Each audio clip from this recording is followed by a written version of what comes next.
नमस्कार, स्वागत है आपका फिक्र आपकी में। आज की बड़ी खबर आपको बताने से पहले एक बड़ी खबर आपको बता दें। शो में आने से पहले अभी जो जानकारी आ रही है, मेटुला जो नॉर्दर्न में है यानी लेबनान की तरफ जो शहर है इजराइल का, वहां पर इस वक्त अलार्म बज रहे हैं। मतलब नॉर्दर्न सिटी में अलार्म बज रहे हैं, ये जानकारी आ रही है।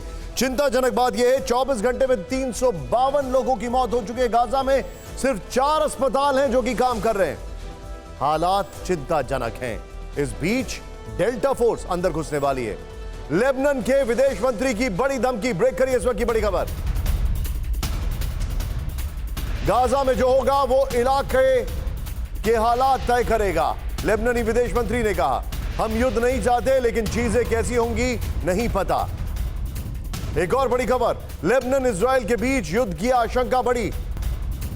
कई देशों ने अपने नागरिकों को लेबनान छोड़ने को कहा है। यूएस, यूके, जर्मनी, रूस, बेल्जियम ने चेतावनी जारी कर दी है। इस सब के बीच में एक और बड़ी खबर आ रही है। इजरायली पीएम के हिजबुल्लाह ने आईडीएफ के कई ठिकानों पर हमला कर दिया, यह जानकारी आ रही है। हिजबुल्लाह ने कहा गाइडेड मिसाइलों से अटैक किया गया। लेबनान बॉर्डर पर इजराइल ने एक टाउन से 20,000 लोगों को निकाला है, यह जानकारी आ रही है। सबके बीच में दिल्ली के बीजेपी मुख्यालय में केंद्रीय चुनाव समिति की बैठक में तेलंगाना, राजस्थान, मध्य प्रदेश के उम्मीदवारों पर चर्चा है। बैठक में राज्यों में बची हुई सीटों पर उम्मीदवार फाइनल किए जाएंगे। एक और बड़ी खबर जो आ रही है, इसरो के मिशन गगनयान का पहला ट्रायल कल है। 3 सदस्यीय दल को 400 किलोमीटर की कक्षा में भेजा जाएगा और फिर क्रू मेंबर्स को सुरक्षित रूप से वापस लाया जाएगा। बड़ी खबर, अखिलेश यादव के बयान पर कांग्रेस आलाकमान गंभीर। सूत्रों के हवाले से खबर, आलाकमान ने यूपी कांग्रेस अध्यक्ष अजय राय को संदेश दिया, समाजवादी पार्टी के केंद्रीय नेताओं पर गैर जरूरी टिप्पणी ना करें। सूत्रों के हवाले से खबर आ रही है, उद्धव गुट के नेता रविंद्र वायकार की मुश्किलें बढ़ी। 5 स्टार होटल घोटाले में आर्थिक अपराध शाखा ने समन जारी किया है। स्पोर्ट्स ग्राउंड की जमीन कब्जा कर होटल बनाने का आरोप उन पे लग रहा है, यह बड़ी खबर आ रही है। सबके बीच में पंजाब सरकार राज्यपाल के खिलाफ सुप्रीम कोर्ट जाएगी। 30 अक्टूबर को सुप्रीम कोर्ट में केस दाखिल करेगी सरकार। राज्यपाल ने सरकार के विशेष सत्र को गैर कानूनी करार दिया था।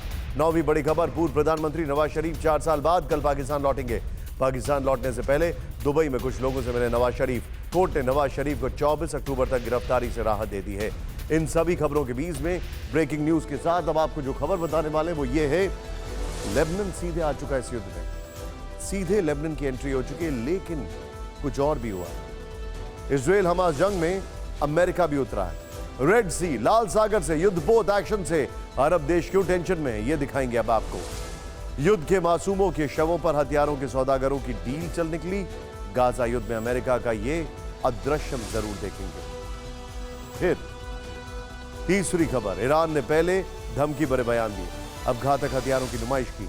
क्या वो इजराइल से जंग लड़ेगा? चौथी खबर, हमास ने क्यों कहा कि अब हर बॉर्डर से इजराइल पर हमला करो। 75 घंटे बाद हमास क्या दोहराने वाला है 7 अक्टूबर वाला प्लान। और 5वीं खबर, सैटेलाइट तस्वीरों में इजराइल की तैनाती दिखी है। ब्लूप्रिंट से प्लान का खुलासा हुआ है। कई मीलों तक, करीब 6 किलोमीटर तक सिर्फ टैंक्स ही टैंक्स दिख रहे हैं। क्या गाजा में कुछ बड़ा होने वाला है? इजराइल हमास युद्ध का दायरा बहुत तेजी से बढ़ता जा रहा है। ईरान के भी जंग में शामिल होने की आशंका है। लेबनान से किसी भी वक्त युद्ध की आग भड़क सकती है। ये सारी खबरें दिखाएंगे, लेकिन पहले 2 मिनट में 14वें दिन की वॉर रिपोर्ट। इजरायली फोर्स ने आज वेस्ट बैंक के नूर शम्स कैंप इलाके में फिर की बमबारी। फिलिस्तीनी मंत्रालय के मुताबिक 13 की मौत, 5 बच्चे शामिल।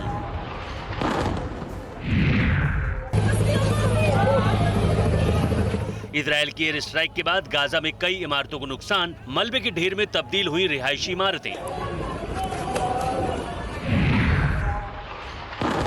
फिलिस्तीन के नुसीरात रिफ्यूजी कैंप के पास इजरायल की एयर स्ट्राइक, रिहायशी टावर्स के सामने हुई बमबारी।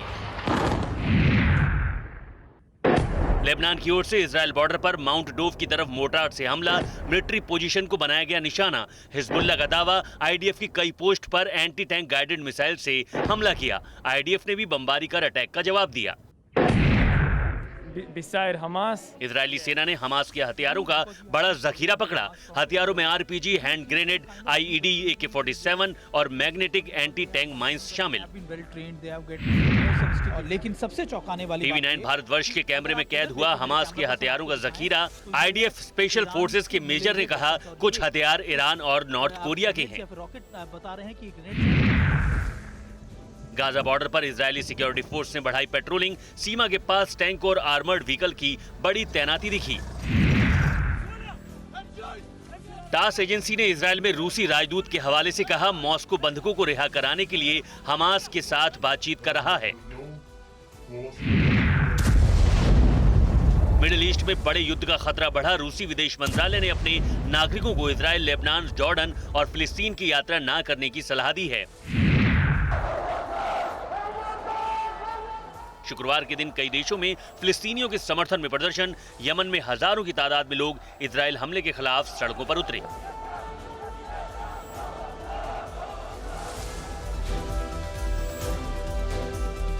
प्रदर्शन हो रहे हैं हर तरफ। किसके विरुद्ध में? इजरायल के विरुद्ध में। समर्थन किसका है? फिलिस्तीन का समर्थन हो रहा है। लेकिन सबसे हैरानी वाली बात क्या है? विशेषज्ञों की राय है, जो मिडिल ईस्ट को समझते हैं, जानते हैं, उनका बड़ा क्लियर कट मैसेज है कि जिस दिन इजरायल ने फैसला किया कि वो फिलिस्तीन के लिए इलाका कुछ खाली कर देगा, उस दिन कई अरब देश आकर हमला कर देंगे और फिलिस्तीन कभी नहीं बनेगा। ये विशेषज्ञ कहते हैं। फिक्र आपकी में आज सबसे पहले बताएंगे इजरायल हमास युद्ध में अमेरिका की एंट्री कैसे हो चुकी है। खबर बहुत बड़ी है, लेकिन इससे पहले इजरायल का एक्शन बताते हैं। ऐसा लगता है कि इजरायल ने आज से हर फ्रंट पर फुल स्केल वॉर शुरू कर दिया है। हर तरफ, एक तरफ इजरायल ने 10 घंटे में ही हमास के 100 ठिकानों पर बमबारी की है। रशियन फेडरेशन से इजरायल के राजदूत ने कहा कि इजरायल गाजा में ग्राउंड ऑपरेशन किसी भी वक्त शुरू कर सकता है। तो दूसरी तरफ लेबनान बॉर्डर पर उसने किरियात शमोना टाउन को खाली करा लिया है। यहां 20,000 लोगों को सुरक्षित जगह पहुंचाया गया। यानी इजरायल यहां भी हमला किसी भी वक्त कर सकता है। ये रिपोर्ट देखा।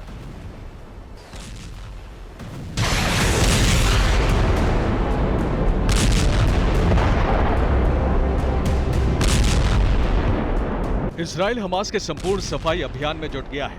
उसने सिर्फ 10 घंटे में गाजा में हमास के ठिकानों से जुड़ी 100 इमारतों पर बम गिराकर उन्हें जमींदोज कर दिया।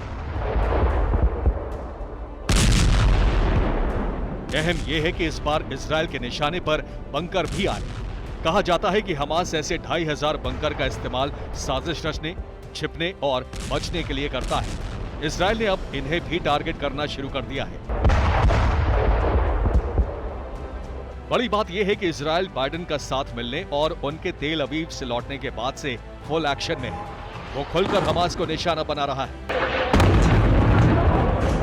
घातक एयर स्ट्राइक करके गाजा के दीर अल बलाह इलाके में स्थित हमास के एक दफ्तर को उड़ा दिया।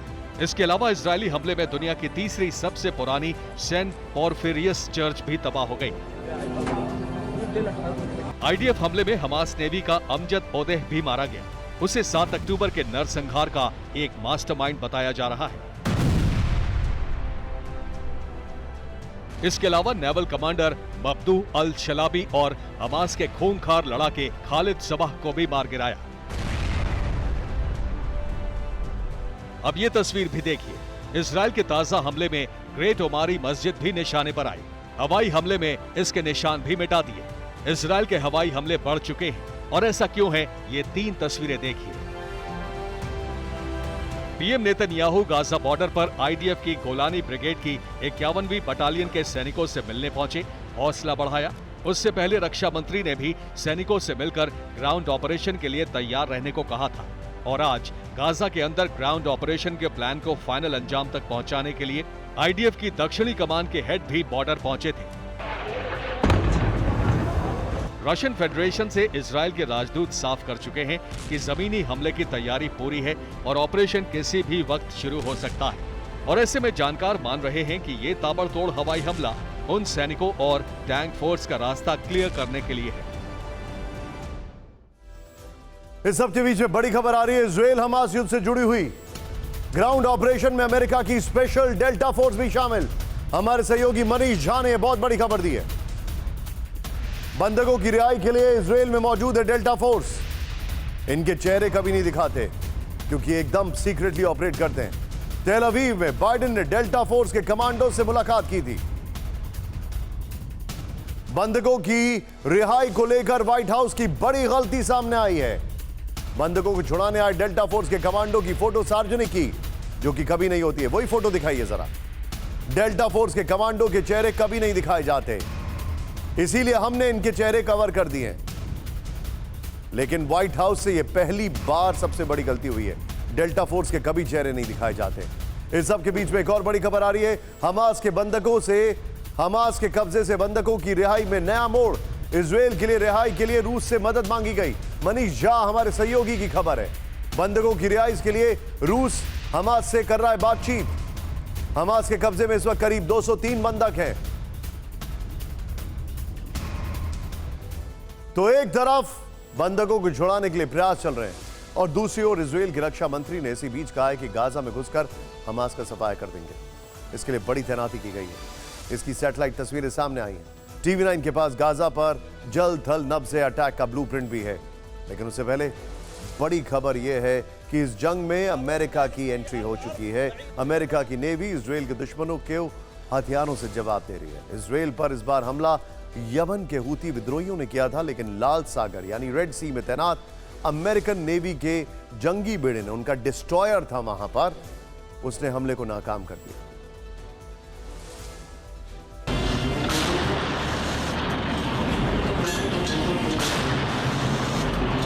ये लाल सागर में तैनात अमेरिकी युद्धपोत कार्नी का एक्शन है। तस्वीरें पुरानी हैं, लेकिन कुछ इसी विध्वंसक अंदाज में इस अमेरिकी वॉरशिप ने इजराइल पर किए गए यमन के हूती विद्रोहियों के हमले को नाकाम कर दिया।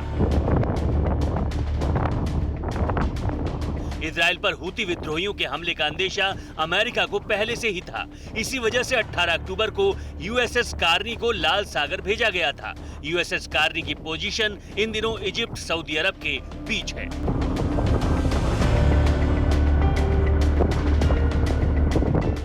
हूती विद्रोहियों के पास 2000 किलोमीटर रेंज की मिसाइल है। यमन बॉर्डर से दक्षिणी इजराइल की दूरी करीब 2000 किलोमीटर है।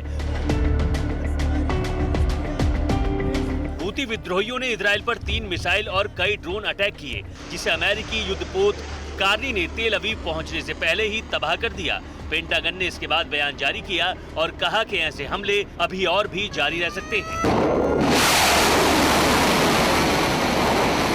The guided missile destroyer USS Carney, operating in the northern Red Sea earlier today, shot down 3 land attack cruise missiles and several drones that were launched by Houthi forces in Yemen.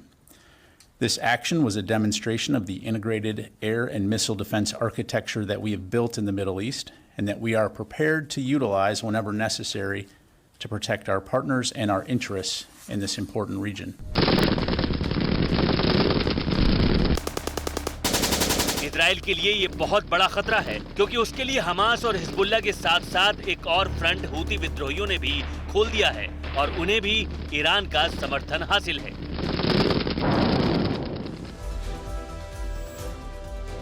इस हमले के अलावा Houthi विद्रोहियों ने Yemen से आज Israel को एक धमकी भरा संदेश भी भेजा। ये तस्वीरें जारी करके हूती विद्रोहियों के पोलित ब्यूरो के सदस्य वहाब अल महबाशी ने बयान दिया है कि उनके हाथ ट्रिगर पर हैं और वो आगे बढ़ने के लिए हुक्म मिलने का इंतजार कर रहे हैं। इससे एक बात यह भी साफ है कि ईरान खुद जंग में न उतरकर हमास, हिजबुल्लाह और हूती विद्रोहियों का ट्रायंगल बना रहा है और इजराइल को घेर रहा है। उस पर 3 तरफ से हमले करा रहा है और ये हमले सिर्फ इजराइल पर ही नहीं हो रहे, बल्कि अरब मुल्क में अमेरिकी बेस पर भी निशान है। बगदाद में आज फिर से अमेरिकी बेस पर हमला हुआ है। यहां अमेरिका के एक बेस को आत्मघाती ड्रोन से दलाने की कोशिश है।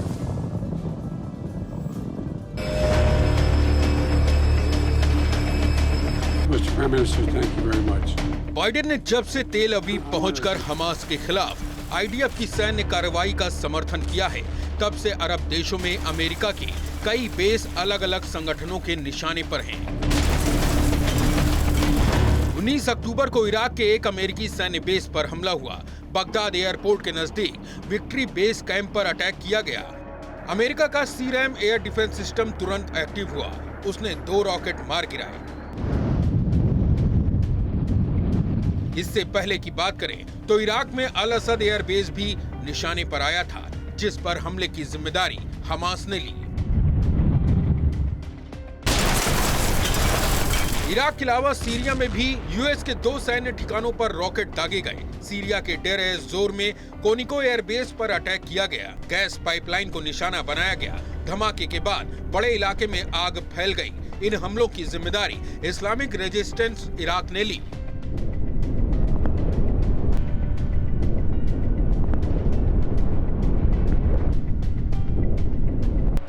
बीते 48 घंटे की बात करें तो इराक और सीरिया में अब तक 7 बार अमेरिका के अलग अलग बेस को टारगेट किया जा चुका है।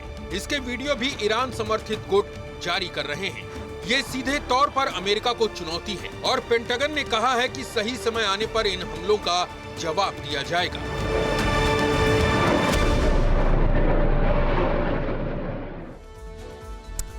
ईरान किसके कहने पर यह कर रहा है हम सब जानते हैं। शायद उसके पीछे रशिया है और ईरान की वो पुरानी नाराजगी जो हमने कल आपको दिखाया था अमेरिका से, कैसे उसके एक महत्वपूर्ण इंसान को अमेरिका के ड्रोन से मार दिया गया। लेकिन इस सब के बीच में एक और बहुत बड़ा कनेक्शन है। वो ये कनेक्शन ये है कि अब जो आप मिडिल ईस्ट में देख रहे हैं उसमें ईरान खुद फ्रंट फुट पर सामने नहीं आ रहा है, लेकिन वो मिडिल ईस्ट में अपने आप को एक सुपर पावर के तौर पर दिखाने की कोशिश कर रहा है, खासकर तब जब उससे वो वर्चस्व कई साल पहले छिन चुका है।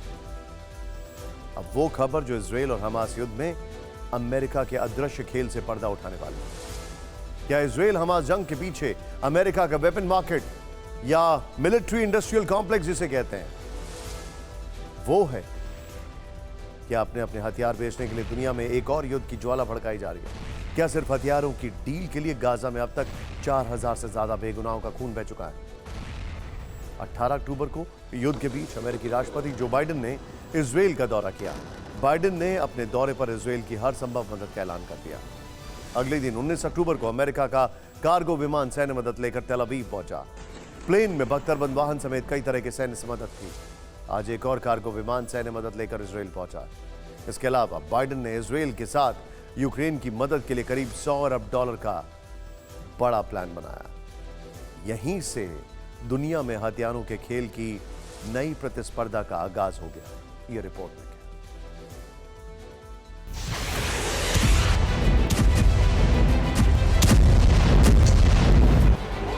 इजराइल ठान चुका है हमास को पूरी तरह खत्म करना है। अपने मकसद को पूरा करने के लिए इजरायली सेना लगातार गाजा में हमास के ठिकानों पर बमबारी कर उन्हें तबाह कर रही है। इजरायली डिफेंस फोर्स को हमास के खिलाफ जंग जीतने के लिए और हथियारों की जरूरत है। यहीं से जंग के मैदान में अमेरिका का अदृश्य खेल शुरू होता है।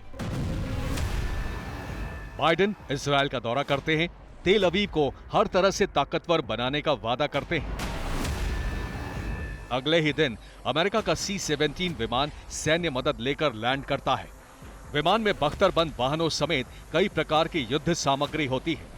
आईडीएफ का बयान सामने आता है जिसमें उसने कहा है कि 1000 टन अमेरिकी हथियार देश पहुंच चुके हैं। अमेरिका यहीं रुकने वाला नहीं है। बाइडेन यूएस कांग्रेस से इजरायल और यूक्रेन की मदद के लिए $100 अरब के पैकेज की योजना बना रहे हैं। I'm going to send to Congress an urgent budget request to fund America's national security needs, to support our critical partners, including Israel and Ukraine. It's a smart investment that's going to pay dividends for American security for generations. $100 अरब की मदद में $60 अरब Ukraine के लिए होंगे, $14 अरब Israel को दिए जाएंगे, बाकी दूसरी रक्षा जरूरतों पर खर्च किए जाएंगे। इस सब के बीच एक मीडिया रिपोर्ट सामने आई है जिसके मुताबिक पेंटागन ने कई महीने पहले अमेरिकी आपातकालीन स्टॉक से यूक्रेन के लिए तय किए गए हजारों 155 मिलीमीटर तोपखाने के गोले इजरायल को भेजने की योजना बनाई है। यानी यूक्रेन के बाद अमेरिका इजरायल के हथियारों से मदद करेगा। इसके लिए नए हथियारों का निर्माण तेज होगा। दुनिया में तनाव और खतरे का माहौल बनेगा। अलग अलग देश हथियार खरीदने के लिए डील करेंगे। मतलब ये कि हथियार बनाने वाली कंपनियां और देश युद्ध के बारूद से मुनाफा कमाएंगे। सिर्फ इजराइल युद्ध को देखें तो यहां हथियारों का खेल थल से लेकर जल तक चल रहा है। जानकारी के मुताबिक अमेरिका ने इजराइल के आसपास अपने 8 युद्धपोत तैनात किए हैं। ये भूमध्य सागर, लाल सागर और दूसरे इलाकों में तैनात किए गए हैं। इसके अलावा एक ब्रिटिश युद्धपोत की भी तैनाती है। यमन के हमले के बाद इन युद्धपोतों की भूमिका जंग में बढ़ गई। हथियारों के इस खेल में अमेरिका अकेला नहीं है, बल्कि इस खेल में कई और खिलाड़ी शामिल हैं। अमेरिका इजराइल की मदद में उतरा है, तो चीन ने कह दिया है कि वो रूस के साथ मिलकर फिलिस्तीनियों की मदद के लिए तैयार है।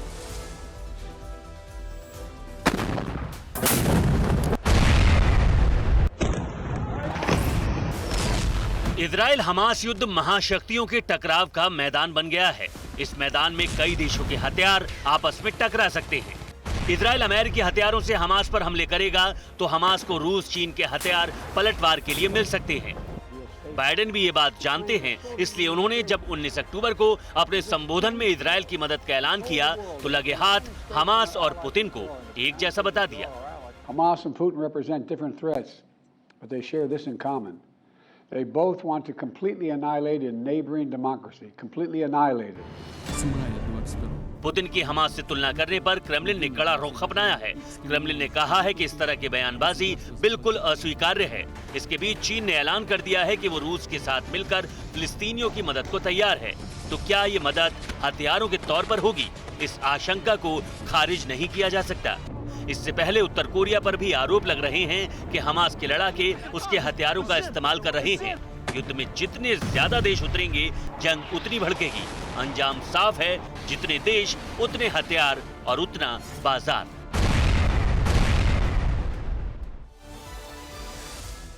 इजराइल युद्ध में तो हथियारों का खेल अभी शुरू हुआ है। यूक्रेन युद्ध तो इस खेल का गवाह बन चुका है। 2022 में यूक्रेन युद्ध की शुरुआत से सितंबर 2023 तक अमेरिका यूक्रेन को $44 बिलियन की सैन्य मदद दे चुका है। यह मदद अलग अलग हथियारों के तौर पर की गई है। इस बार भी जब बाइडेन ने इजराइल की मदद के लिए यूएस कांग्रेस से तत्काल बजट का अनुरोध किया, उस बजट का बड़ा हिस्सा यूक्रेन के लिए रखा गया। अब हथियारों के इस खेल की टाइमलाइन देखिए। फरवरी 2022 में यूक्रेन युद्ध की शुरुआत हुई। शुरुआत के साथ ही ध्यान से देखिएगा फैक्ट, शुरुआत के साथ ही अमेरिकी हथियार निर्माता कंपनियों ने के शेयर जो हैं वो रॉकेट की तरह ऊपर चढ़ने लगे। हमारी रिसर्च के मुताबिक बोइंग को छोड़कर अमेरिका की 4 हथियार निर्माता कंपनियों के शेयर प्राइस तेजी से बढ़े। नॉर्थरॉप ग्रम्मन के शेयरों में 37%, जनरल डायनामिक्स के शेयरों में 26%, लॉकहीड मार्टिन के शेयरों में 24% और रेथॉन टेक्नोलॉजीज के शेयर में करीब 17% का इजाफा हुआ।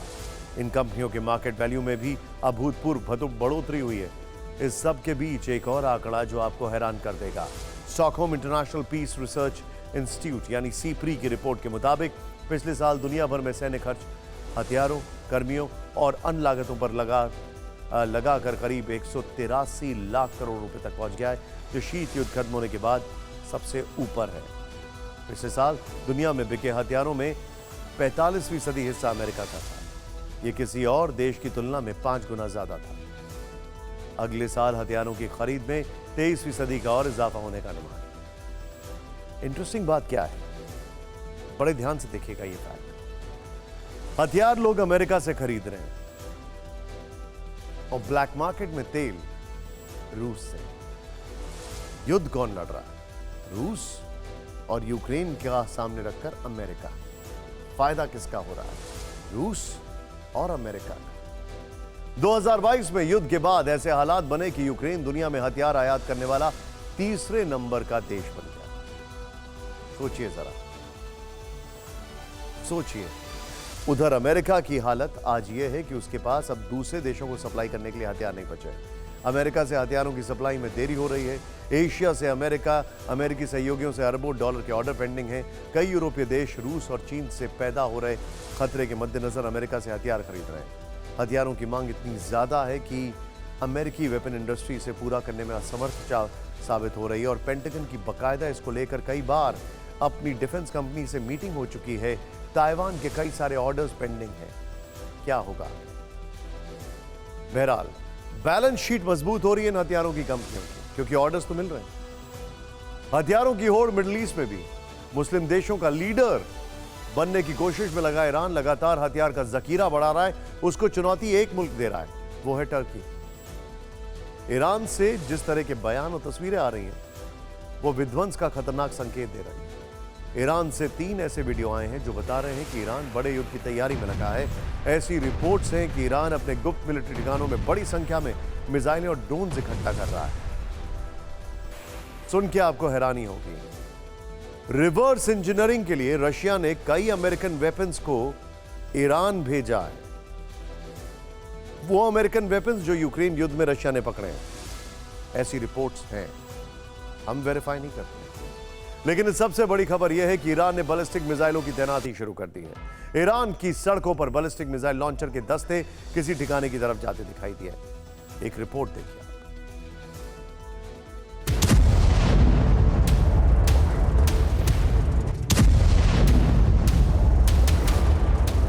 इजराइल हमास युद्ध के 14वें दिन ईरान की तरफ से एक और खतरनाक धमकी आई। ईरान आर्म्ड फोर्स के चीफ ने युद्ध के और भड़कने का संकेत दे दिया। ईरान आर्म्ड फोर्स के चीफ मोहम्मद बघेरी ने कहा, अगर गाजा में फिलिस्तीनियों के खिलाफ इजरायली फोर्स के हमले नहीं रुके तो इसमें कई और पक्ष शामिल हो जाएंगे। ये धमकी तब दी गई जब ईरान की खतरनाक जंगी तैयारियों के सबूत तस्वीरों की शक्ल में सामने आए। ऐसे कई वीडियो आए हैं जिनसे पता चल रहा है कि ईरान बड़ी जंगी तैयारी कर रहा है। ये ईरान के बैलिस्टिक मिसाइल लॉन्चर दस्ते की तस्वीरें हैं। ऐसा लग रहा है कि मिसाइलों को किसी खास लोकेशन पर तैनाती के लिए भेजा जा रहा है, यानी ईरान बड़े हमले की तैयारी में लगा है। ईरान से ऐसी तस्वीरें उस वक्त आई हैं जब अमेरिका ने भूमध्य सागर में अपने 8 जंगी बेड़े तैनात कर रखे हैं, यानी ईरान अमेरिका से सीधी टक्कर की तैयारी में है। अगर ऐसा हुआ तो इसके नतीजे बहुत भयानक होंगे, क्योंकि फिर युद्ध पूरे मिडिल ईस्ट में भड़क जाएगा। हालांकि विशेषज्ञों की राय यह है कि ईरान सबसे पहले डायरेक्टली इस युद्ध में नहीं आएगा। वो और मोहरों को आगे करता जाएगा और उसके बाद खुद आने की कोशिश करेगा। क्यों? क्योंकि ईरान के अंदर हिजाब को लेकर बहुत सारी डिस्टर्बेंसेस हैं। ईरान की इंटरनल पॉलिटिक्स में बहुत सारे क्यास हैं। उससे वो एकाएक निपटने में असमर्थ है। अगर युद्ध हो जाएगा तो इंटरनल और एक्सटर्नल प्रेशर वो नहीं झेल पाएगा। इसीलिए वो औरों को मोहरा बना रहा है और पोस्चरिंग कर रहा है, जो कि आपको दिखाई दे रही है। ईरान की सड़कों पर लॉन्ग रेंज मिसाइलों की आवाजाही की तस्वीरें और ईरान के टॉप लीडर्स के भड़काऊ बयानों का क्या कोई कनेक्शन है? ये सोचने वाली बात है। क्या ये संयोग है कि ऐसी तस्वीरें तब आई हैं जब एक हफ्ते के दौरान ईरान की तरफ से युद्ध को भड़काने वाले दर्जनों बयान दिए गए? उनके फॉरेन मिनिस्टर अरब देशों का दौरा कर रहे हैं। 7 अक्टूबर को हमले के बाद ईरान के सर्वोच्च नेता अयतुल्लाह अली खमेनी के सलाहकार रहीम सफवी ने इसका समर्थन किया। उन्होंने कहा कि ईरान गौरवपूर्ण ऑपरेशन अल-अक्सा फ्लड का समर्थन करता है। 13 अक्टूबर को ईरान के विदेश मंत्री हुसैन अमीर अब्दुल्लाहियन ने लेबनान में हिजबुल्लाह लीडर से मुलाकात की। अगले ही दिन ईरान के विदेश मंत्री ने इजराइल को बड़ी धमकी दी। उन्होंने कहा कि हिजबुल्लाह जो कदम उठाएगा उससे इजराइल में विनाशकारी भूकंप आएगा। 16 अक्टूबर को ईरानी विदेश मंत्री ने इजराइल को फिर चेतावनी दी। कहा कि अगर गाजा पर हमले नहीं रुके तो युद्ध के कई मोर्चे खुल जाएंगे। इसके एक दिन बाद ईरान के सुप्रीम लीडर अयतुल्लाह खमेनी ने धमकी दी। उन्होंने कहा कि अगर गाजा पर बमबारी होती रही तो मुस्लिम प्रतिरोध को कोई नहीं रोक सकता। और गौर करने वाली बात क्या है? गौर करने वाली बात यह है, इस ड्रोन को दिखाने से पहले मैं आपको बता दूं कि जब हमास ने वो ब्रूटल अटैक किया इजराइल के ऊपर 7 अक्टूबर से लेकर अभी तक, यानी 13 दिन के अंदर ईरान ने एक भी बार उस हमले के ऊपर हमास को लेकर या उस हमले की विभीषिका को लेकर एक बयान नहीं दिया है। हमास के पास हथियार ईरान से आते हैं, यह भी एक फैक्ट है। और हिजबुल्लाह वो तो ईरान का ही एक दायां या बायां हाथ होगा, यह भी फैक्ट है। ईरान दो तरफा तैयारी कर रहा है। एक तरफ वो मुस्लिम देशों के नेताओं से बातचीत करके उन्हें एकजुट कर रहा है, तो दूसरी तरफ वो अपने अंडरग्राउंड गोदामों में विध्वंसक मिसाइलें और खतरनाक ड्रोन जमा कर रहा है। ईरानी मीडिया लगातार मिसाइल और ड्रोन्स के अंडरग्राउंड भंडार के वीडियो शेयर कर रही है। सवाल यह है कि जब 2 हफ्ते से गाजा में भयानक युद्ध छिड़ा है, ईरान के शक्ति प्रदर्शन का मतलब क्या है? दूसरा सवाल, क्या ईरान अपने हथियार दिखाकर दुनिया को कोई मैसेज दे रहा है? तीसरा सवाल, क्या हथियारों के प्रदर्शन को ईरान की धमकियों से जोड़ा जा सकता है? क्या ईरान बड़े पलटवार की तैयारी में लगा? ये बड़े सवाल। क्योंकि अगर इस युद्ध में ईरान के हथियारों की एंट्री हुई तो नतीजा भयानक होगा, क्योंकि मिसाइल और ड्रोन्स की तकनीक के मामले में ईरान बहुत आगे है।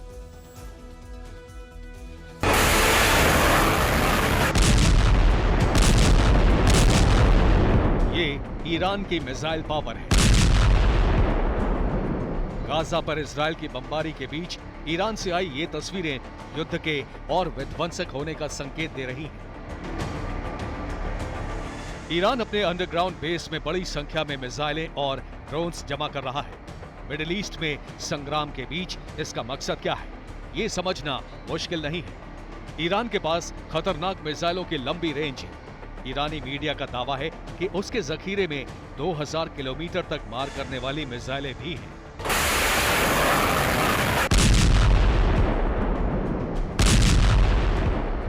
मिसाइल ही नहीं, ईरान अपने गुप्त मिलिट्री ठिकानों में घातक ड्रोन्स भी जमा कर रहा है। ईरान के पास शाहिद 136 और मुहाजिर 6 जैसे ड्रोन्स हैं, जिनके जरिए रूस यूक्रेन युद्ध में तबाही मचा चुका है। ये ईरान की खतरनाक जंगी तैयारी की तस्वीरें हैं। ईरान ने इन हथियारों को अंडरग्राउंड टनल्स के अंदर रखा है। रिपोर्ट्स के मुताबिक ईरान के ये अंडरग्राउंड मिलिट्री बेस मिसाइल और न्यूक्लियर हमले से पूरी तरह सुरक्षित हैं। अब सवाल ये है कि क्या ईरान खुद युद्ध में उतरकर इन हथियारों का इस्तेमाल करेगा, या फिर पर्दे के पीछे से लेबनान में सक्रिय हिजबुल्लाह, यमन के हूती विद्रोहियों और हमास को इन हथियारों की सप्लाई की जाएगी। ये सवाल इसलिए उठ रहे हैं क्योंकि ऐसी कई रिपोर्ट्स हैं जिनमें कहा गया है कि 7 अक्टूबर के हमले में हमास को ईरान से हथियारों की मदद मिली थी। बड़ा खतरा यमन के हूती विद्रोही भी हैं, जिन्हें ईरान से हर तरह का समर्थन मिलता रहा है। इजरायल की बमबारी के बाद हूती विद्रोहियों ने फिलिस्तीन की रक्षा के लिए एकजुट होने का ऐलान किया है। ऐसी रिपोर्ट्स भी हैं कि हूती विद्रोहियों के पास बड़ी संख्या में खतरनाक मिसाइल और ड्रोन्स हैं। ईरान ऑब्जर्वर के मुताबिक यमन के हूती विद्रोहियों के पास 2000 किलोमीटर की रेंज वाली बैलिस्टिक मिसाइलें हैं। सवाल यह है कि क्या ये मिसाइलें ईरान ने मुहैया कराई हैं? जो यमन की मिसाइल इंटरसेप्ट की लाल सागर में अमेरिका के डिस्ट्रॉयर ने, वो बैलिस्टिक मिसाइल थी। यमन और इजराइल का एरियल डिस्टेंस करीब करीब 2400 किलोमीटर है, यानी बैलिस्टिक मिसाइल का इस्तेमाल इस युद्ध में होना शुरू हो चुका है। जंग के मैदान से अब हम आपको सुपर एक्सक्लूसिव वीडियो दिखाने जा रहे हैं, जो हमास के साथ किम जोंग उन के रिश्तों का खुलासा करने वाला है। यह विस्फोटक खुलासा आप सिर्फ इस चैनल यानी TV9 भारतवर्ष पर देखने जा रहे हैं। इजराइल की सेना ने हमास को बड़ा झटका दिया है। हमास के हथियारों का जखीरा पकड़ा गया है और हमास की इस फैक्ट्री तक पहुंचने वाला TV9 भारतवर्ष पहला चैनल है। कल हमने आपको इसी शो में दिखाया था कि हमास ने जो हमला किया उसमें इस्तेमाल रॉकेट उत्तर कोरिया के थे, और आज हम आपको उन हथियारों के सुपर एक्सक्लूसिव सबूत दिखा रहे हैं। सुमित चौधरी हमारे रिपोर्टर और कैमरामैन निशांत हमास के इस हथियार गोदाम में पहुंचे। फिक्र आपकी के दर्शकों के लिए इजराइल से उन्होंने एक्सक्लूसिव रिपोर्ट भेजी है।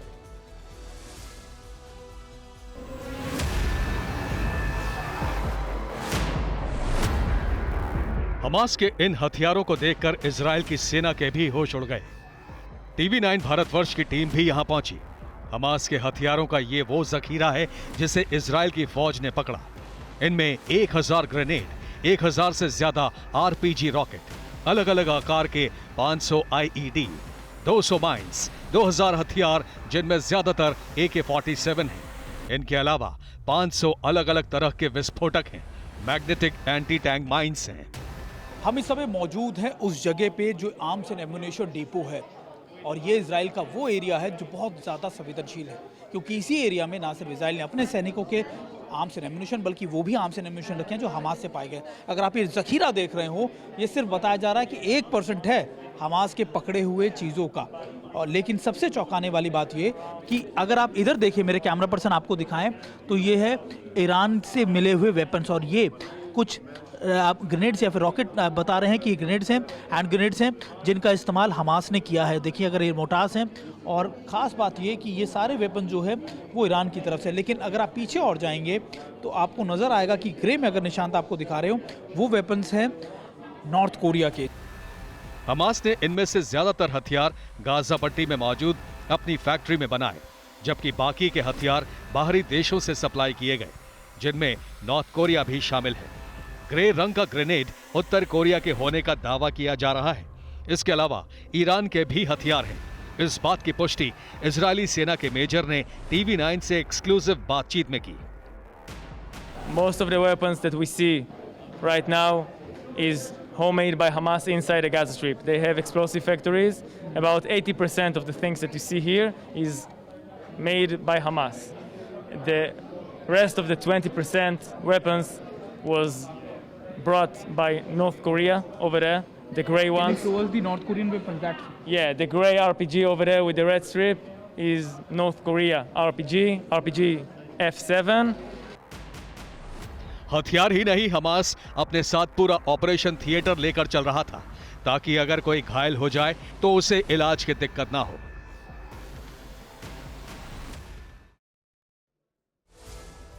ये बहुत बड़ी रिपोर्ट है। हमारा चैनल जो है, सिर्फ हमारा चैनल TV9 भारतवर्ष पर हमारे सहयोगी सुमित को बकायदा इजराइल के मेजर ने यह जानकारी दी है कि यह हथियार नॉर्थ कोरिया से है। यकीन मानिए यह कवरेज बहुत डिफिकल्ट है, बहुत टफ है, और इस कवरेज में इजराइल की परमिशन और इजराइल के साथ और इजराइल की वजह से यह एक्सेस सिर्फ सुमित चौधरी और उनके साथ कैमरामैन निशांत को मिला। यह देखिए अब आप किस तरीके से यह हथियार, इन हथियारों के पीछे सिर्फ नॉर्थ कोरिया है, यह उनके मेजर का कहना है। भारी संख्या में हमास के हथियार जरूर पकड़े गए, लेकिन युद्ध के 14वें दिन हमास ने इजराइल के खिलाफ जबरदस्त मोर्चा खोल दिया है, उसके कई शहरों को दहला दिया। इसके लिए हमास ने 72 घंटे का खतरनाक प्लान बनाया है, जिसके बाद यह आशंका है कि वो बहुत बड़ा हमला करने वाला है। इसका ट्रेलर उसने आज दक्षिण इजराइल के स्टेडरोट शहर में दिखाया। एक मिसाइल यरूशलेम में भी गिरी है। हमास ने रविवार को दुनिया के तमाम देशों में गाजा के लोगों के समर्थन में रैलियां निकालने की अपील जारी की। इसके अलावा इजरायली सेना को चुनौती देने वाला वीडियो जारी किया। क्या है हमास का यह खौफनाक प्लान, इस रिपोर्ट में देखें।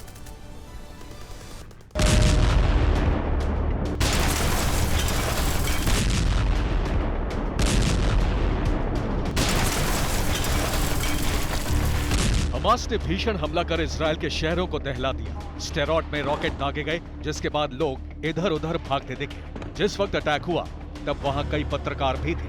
हालांकि गाजा के पास का ये शहर अब लगभग खाली है, इसलिए ज्यादा नुकसान नहीं हुआ।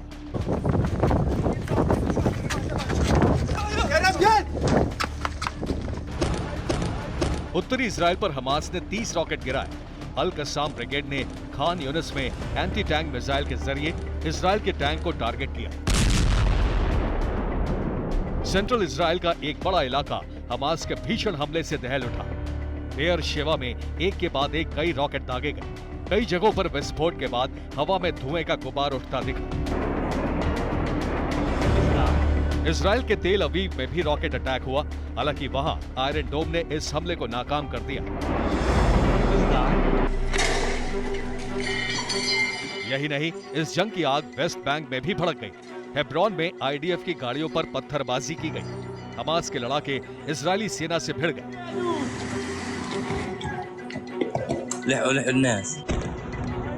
वेस्ट बैंक के तुलकर्म में भी धमाका हुआ। वहां कई जगहों पर IDF और हमास लड़ाके आमने सामने आ गए।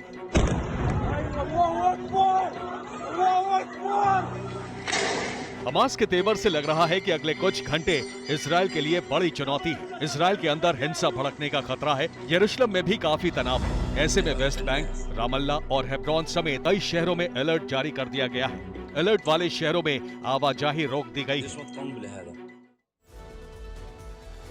सवाल खड़ा यह होता है कि अगर हमास की सप्लाई लाइंस पे चोट की जा रही है, तो हमास के पास इतने हथियारों का जखीरा क्या किसी प्लानिंग के तहत, किसी बड़े हमले की प्लानिंग के तहत पहले से तैयार था, या अभी भी कुछ टनल्स ऐसी हैं जहां से हथियारों की सप्लाई हो रही है, जहां पर इजराइल नहीं पहुंच पाया। या फिर उससे भी बड़ा सवाल, हमास की आड़ में क्या ट्रेन्ड सोल्जर्स हैं किसी और मुल्क के, जो इजराइल को टारगेट करने जा रहे हैं पूरी प्लानिंग के साथ। ऐसा नहीं है कि तैयारी सिर्फ हमास की है, बल्कि इजराइल ने भी इस बार उसे नेस्तनाबूद करने की ठान ली है। इस बार पूरे गाजा को कैप्चर करने की योजना है। हमारे पास आईडीएफ के ऑपरेशन का एक्सक्लूसिव ब्लूप्रिंट है जो हम आपको दिखाने वाले हैं। हम आपको यह बताने वाले हैं कि गाजा पर किन दिशाओं से हमला होगा, कैसे इजराइल के सैनिक ग्राउंड ऑपरेशन करेंगे, कैसे हमास के बंकरों को ध्वस्त किया जाएगा। लेकिन पहले आप ये तस्वीरें देखें। गाजा के पास टैंकों का जमावड़ा है, भारी संख्या में जवान पहुंच चुके हैं। इजराइल की तैयारियों पर बड़ा खुलासा सैटेलाइट से ली गई इस इमेज से हुआ है। उत्तरी गाजा के पास भारी सैन्य तैयारी है, जवान पहुंच चुके हैं, टैंक तैनात हैं, BMPs तैनात हैं। इंतजार हरी झंडी मिलने का है, जिसके बाद ग्राउंड ऑपरेशन कभी भी शुरू हो सकता है। इजराइल की इस तैयारी को आप इस नक्शे के जरिए समझिए। गाजा के, ध्यान से देखिएगा आप इस नक्शे को, अगर आप ध्यान से देखें, यह है गाजा बॉर्डर। अब जो फैक्ट्स है, अर्बन एरियाज येलो में आपको दिखाई दे रहे हैं, रेफ्यूजी कैंप्स हैं जो आपको लाइट पर्पल लाइनिंग्स में दिखाई दे रहे हैं। यहां पर ये देखिए आप, ये और जो आपको ट्रायंगल दिखाई दे रहा है वो बॉर्डर क्रॉसिंग्स है। ये बॉर्डर क्रॉसिंग है, ये देखिए। अब इजराइल जो है वो declared buffer zone high risk areas है, वो ये है बफर जोन्स। ये पूरा बॉर्डर, ये रफा का इलाका है, यहां पर बॉर्डर क्रॉसिंग है इजिप्ट से मिलता हुआ। अब क्या हो रहा है यहां पर, जो अंदाजा है वो ये है कि इजराइल, यहां से इजराइल ने सबको खाली करने को बोला है और बताया जा रहा है यहां से लगभग इतना हिस्सा खाली हो चुका है, इतना हिस्सा खाली हो चुका है। अब आगे क्या होगा, इजराइल यहां से पुश करेगा और यहां से पुश करेगा। जो जानकारी आ रही है वो ये है कि यहां पे जो टनल नेटवर्क है, उनको उम्मीद ऐसी है कि यहीं पर हॉस्टेजेस हैं, लेकिन वो हॉस्टेजेस शायद यहां पर भी मूव किए जा सकते हैं। लेकिन इजराइल इसमें सैटेलाइट इमेजेस की मदद ले रहा है। कौन से सैटेलाइट इमेजेस? जो उसको अमेरिका, जो उसको इजराइल की अपनी सैटेलाइट्स प्रोवाइड कर रहे हैं। ध्यान से देखिए आप ये रिपोर्ट।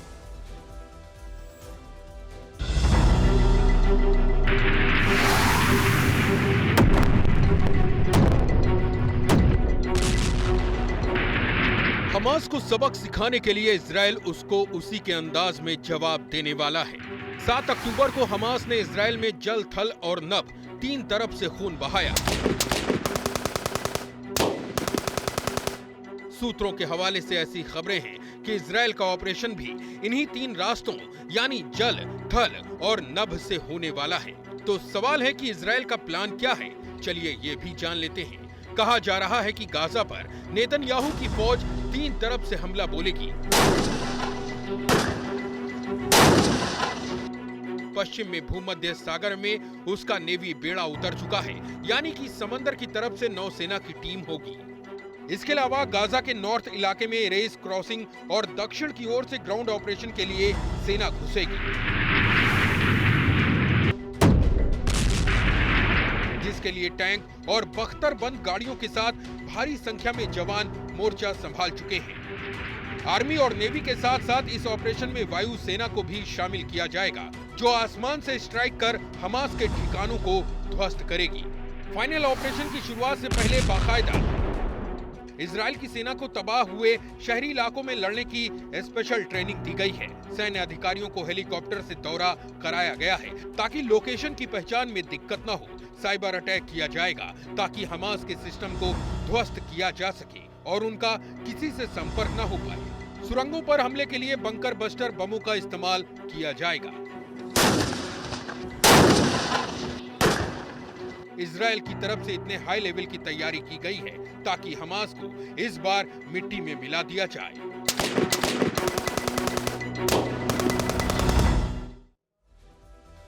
इजराइल गाजा पर हमले के लिए बड़ी तैयारी कर रहा है, लेकिन अगली फिक्र और बड़ी है, क्योंकि इस जंग में दुनिया की एटमी महाशक्ति चीन और अमेरिका आमने सामने आ गई। इनके बीच टकराव की आशंका बढ़ती जा रही है। कैसे, ये हम आपको आगे बताएंगे। लेकिन पहले उत्तर कोरिया से आई बड़ी खबर जान लीजिए। इजराइल जंग के बीच उत्तर कोरिया ने अमेरिका को एटमी हमले की धमकी दी है। उत्तर कोरिया ने अमेरिका पर परमाणु युद्ध भड़काने का भी आरोप लगाया। प्योंगयांग की तरफ से यह भी कहा गया है कि अमेरिका अपने बम वर्षकों को कोरियाई प्रायद्वीप में तैनात कर रहा है। आप जानकर हैरान होंगे कि उत्तर कोरिया की एटमी हमले की धमकी ऐसे वक्त में आई है जब खुद अमेरिका ने परमाणु परीक्षण किया है। ये रिपोर्ट देखिए।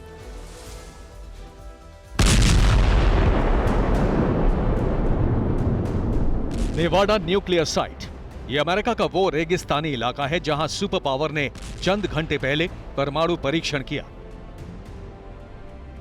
क्योंकि अमेरिका पर अब ना बंदिशें हैं और ना ही रूस के साथ समझौते की शर्तें हैं और ना ही कोई कायदा है। फॉक्स न्यूज का दावा है कि परमाणु हथियारों के परीक्षण पर रूस के प्रतिबंध हटाने के कुछ घंटों बाद ही अमेरिका ने परमाणु धमाका कर दिया। अमेरिका ने नेवादा में धमाके के लिए परीक्षण स्थल पर हाई एक्सप्लोसिव का प्रयोग किया। ब्लूमबर्ग की रिपोर्ट में भी इसकी पुष्टि की गई है कि अमेरिका ने परमाणु परीक्षण किया है और परीक्षण के लिए केमिकल रेडियो आइसोटोप का उपयोग किया। हालांकि इस परीक्षण का खुलासा सबसे पहले रूस ने किया, लेकिन बाद में अमेरिका ने भी बयान जारी कर माना कि परमाणु अप्रसार लक्ष्य को पाने के लिए नई तकनीक विकसित करने के लिए परीक्षण किया गया। कुछ देर बाद अमेरिकी नेशनल न्यूक्लियर सिक्योरिटी एडमिनिस्ट्रेशन के अधिकारियों ने भी ये सफाई दी कि इस परीक्षण से दूसरे देशों के भूमिगत परमाणु परीक्षणों का पता लगाने में सफलता मिलेगी। लेकिन एक्सपर्ट परीक्षण की टाइमिंग को खास बता रहे हैं, क्योंकि एक तरफ यूक्रेन में जंग जारी है तो दूसरी तरफ गाजा में जंग की आग तेजी से भड़क रही है। इस बीच अमेरिका ने परमाणु परीक्षण कर दुश्मनों को एटमी ताकत का एहसास करा दिया है। और आइए अब देखते हैं टॉप 9 बड़ी खबरें। दिल्ली में बीजेपी मुख्यालय में केंद्रीय चुनाव समिति की बैठक जारी। पीएम मोदी, अमित शाह, राजनाथ सिंह, जेपी नड्डा समेत कई सीनियर नेता भी मौजूद। मध्य प्रदेश, राजस्थान के उम्मीदवारों के नाम पर चल रहा है मंथन। देश को मिली पहली रैपिड रेल की सौगात। साहिबाबाद में पीएम मोदी ने दिखाई हरी झंडी। तेलंगाना दौरे के तीसरे दिन राहुल गांधी ने असुद्दीन ओवैसी को बीजेपी का मददगार बताया।